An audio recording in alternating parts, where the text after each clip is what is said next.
We stand at the edge of the Rio Grande, where the shadow of a new military presence looms large over the American dream. A deployment of 15,000 heavily armed elite troops has transformed the U.S. southern border overnight, a move that sent immediate, undeniable shockwaves echoing through Washington's most secure halls.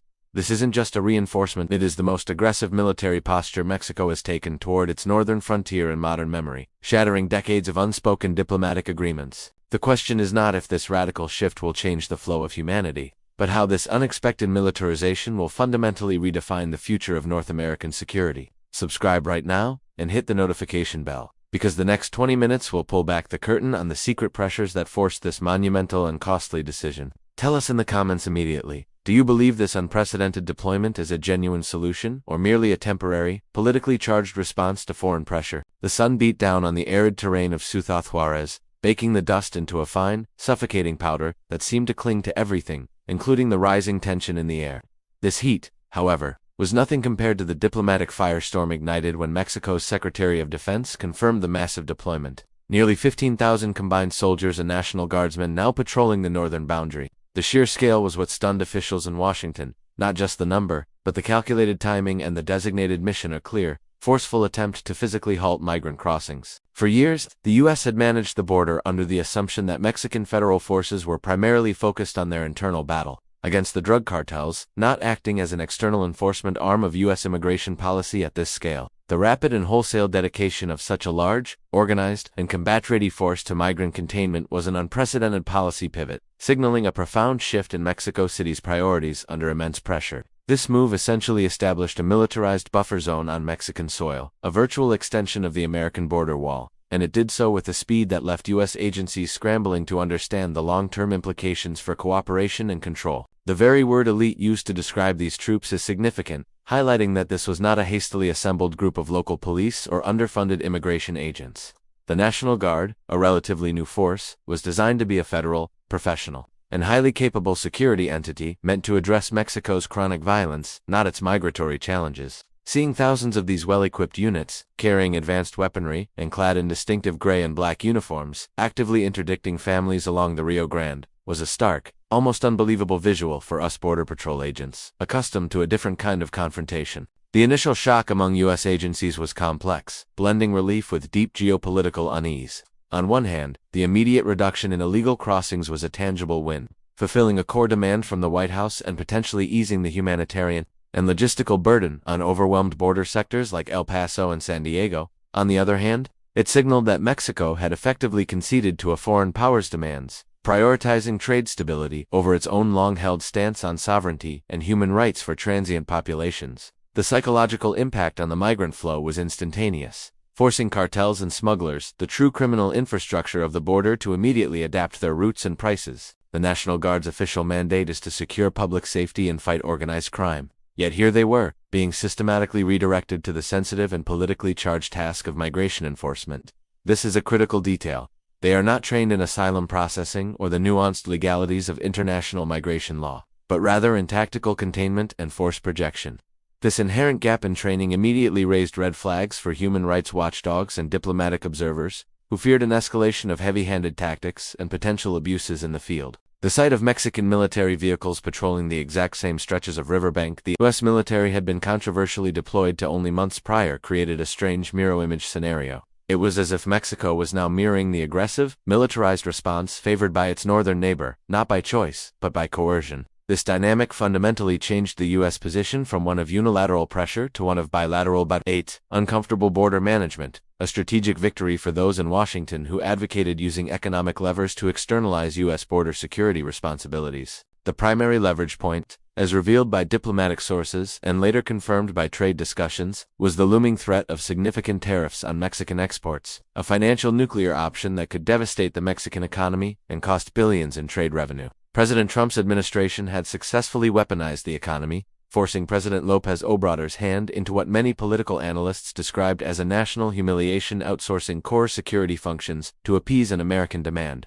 This realization was the deepest part of the U.S. shock, the sheer power of the tariff threat to bend a sovereign nation's security policy. For the U.S. Department of Homeland Security, the deployment meant they suddenly had an ally doing the difficult, politically toxic work of initial interdiction on the other side of the dividing line. This allowed Border Patrol to shift resources and focus more on the infrastructure of processing and removal, rather than the initial chase and capture. Yet the long-term risk of this reliance is enormous, linking the stability of the entire U.S. border management system to the shifting political will and economic fragility of Mexico, a partnership built on threat rather than mutual trust. The geopolitical stage expanded immediately beyond the two nations, drawing in the Central American countries, Guatemala, Honduras, and El Salvador, who are the origin points for most of the migrating population. This unprecedented military curtain call in the north effectively closed the easiest exit points, placing enormous internal pressure on Mexico's own southern border with Guatemala, which is far less equipped to handle a massive, concentrated migrant backlog. This internal shift of the crisis further complicated the humanitarian landscape, turning Mexico itself into the primary migrant detention and processing center for the entire hemisphere. The concept of the elite troop deployment,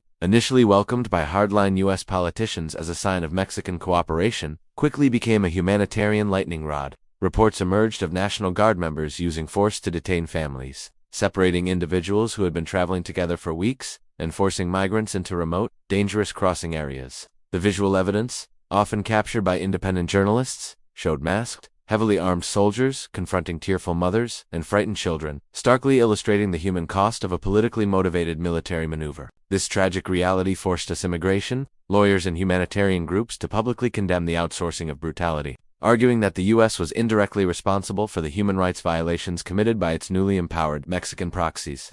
The moral shock within the U.S. was palpable, as Americans grappled with the cognitive dissonance of demanding border security while witnessing the collateral damage inflicted by the very forces created to deliver it. The discussion quickly moved beyond politics and tariffs to the fundamental ethical responsibility of border control. Meanwhile, the true elite, the transnational criminal organizations, the cartels, observed this military theater with detached calculation. The deployment of 15,000 troops did not stop migration. It simply made it more expensive, more dangerous, and more profitable for the smugglers. Instead of confronting the National Guard, the cartels adapted, shifting routes to more remote and hostile desert territories, utilizing sophisticated surveillance, and hiking their prices to reflect the increased risk and the new complexity of bypassing the military checkpoints. This dynamic created an ironic and destructive feedback loop. The militarization intended to stop illegal activity merely empowered the most ruthless criminal elements, pushing desperate migrants into their hands at higher costs.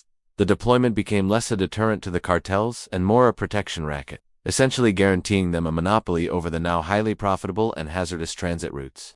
The U.S. was forced to acknowledge that its diplomatic success in securing the deployment had simultaneously subsidized the criminal enterprises it claimed to be fighting. The military presence also had profound, if localized, economic and social consequences in the border communities themselves, many of which had long functioned as fluid, interconnected hubs. The sudden presence of thousands of heavily armed men, often rotating in from far inland, introduced a new element of fear and instability into towns like Tijuana, Nuevo Laredo, and Ciudad Juarez.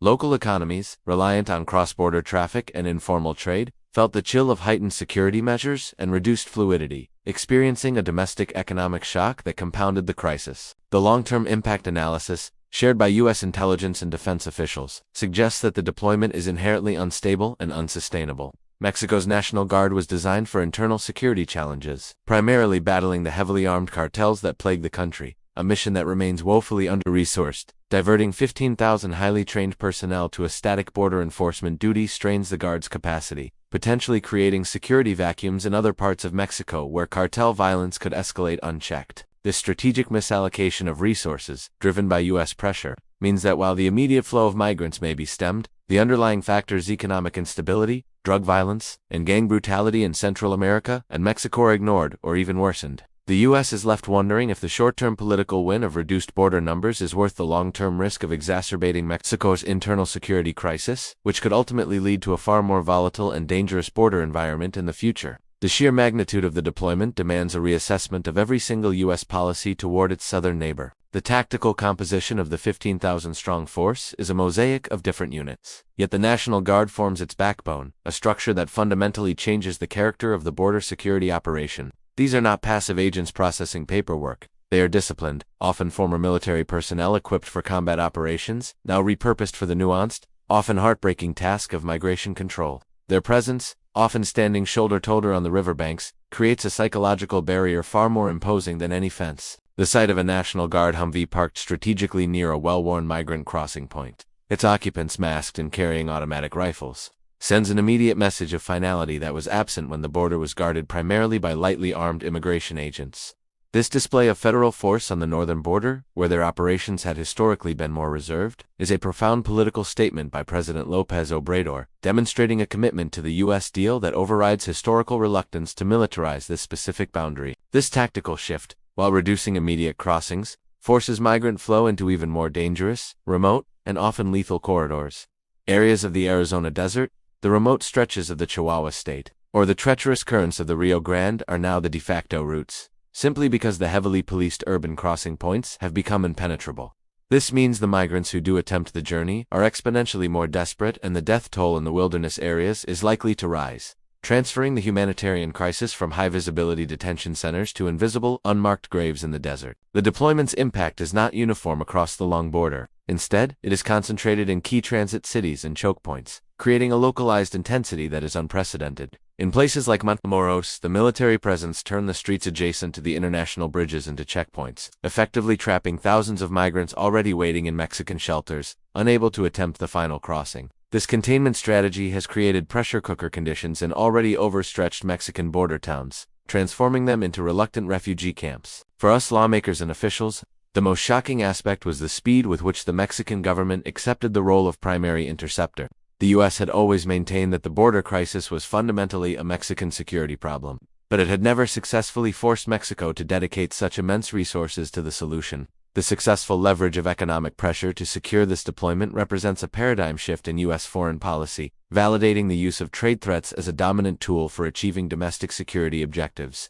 The deployment also forced a public reckoning with the Mexican populace, where internal debate flared over the ethical use of the National Guard. Mexican citizens questioned why a force, created to protect them from cartel violence, was now being used to detain desperate families from Central America. This domestic blowback was part of the shockwave that reached Washington, forcing U.S. diplomats to publicly praise the cooperation while privately attempting to navigate the ethical concerns of effectively paying for a neighbor's military to manage one's own immigration challenge. In the realm of security, the deployment inadvertently shifted the focus of U.S. Customs and Border Protection. With the physical labor of interdiction largely handled by the Mexican Guard on the South Bank, U.S. agents found themselves with increased capacity to focus on counter-smuggling and anti-narcotics operations. However, this shift is precarious, as the moment political winds change in Mexico City, or if the Guard deployment falters due to internal security demands, the entire U.S. border apparatus would be immediately overwhelmed again. The historical context of this deployment adds depth to the shock. Mexico has historically viewed large-scale deployment of its regular military for migration duties as a sensitive issue, a reminder of the historical loss of territory to the U.S. and a point of national pride and sovereignty. The fact that the López Obrador administration overcame this deep-seated institutional reluctance under the high pressure of tariff threats underscores the severity of the economic gamble the U.S. was willing to take and the profound vulnerability Mexico felt. Moreover, the National Guard's lack of training in human rights and migration law makes the force a diplomatic liability. Every single reported instance of force, every publicized photo of a soldier detaining a woman or child, immediately becomes ammunition for critics in the U.S. Congress and international forums. The U.S. is now strategically intertwined with the operational ethics of a foreign military force, a messy entanglement that is deeply unsettling for traditionalists in the State Department and Pentagon. The irony is not lost on experts. The U.S. had long advocated for Mexico to use its forces to fight cartels, which are the root cause of much of the Central American migration. Yet the tariff threat forced the deployment of these very troops to address the symptom migration rather than the cause violence and corruption. This short-sighted tactical victory risks long-term strategic failure, as an internally weakened Mexico will only generate more violence, more instability, and ultimately, more migratory pressure in the future. The shock is therefore tinged with self-doubt over the wisdom of the policy. The true elite nature of these forces also implies a higher level of discipline and centralized command compared to local police units, which means their actions are closely monitored and dictated from Mexico City.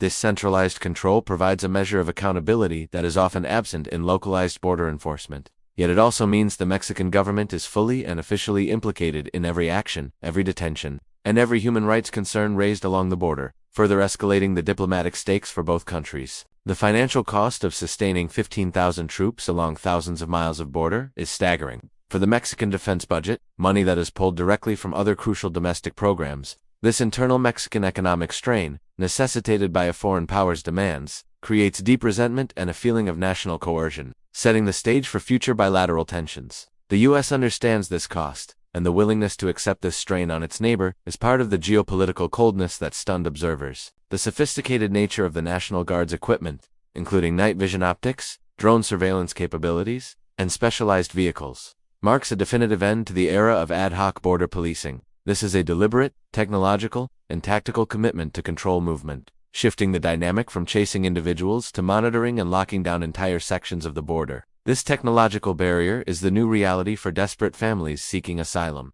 A digital wall supplementing the physical barrier. The diplomatic fallout extended deeply into the U.S. political landscape, providing political cover for the White House while simultaneously infuriating opponents who saw the move as an unethical foreign policy success.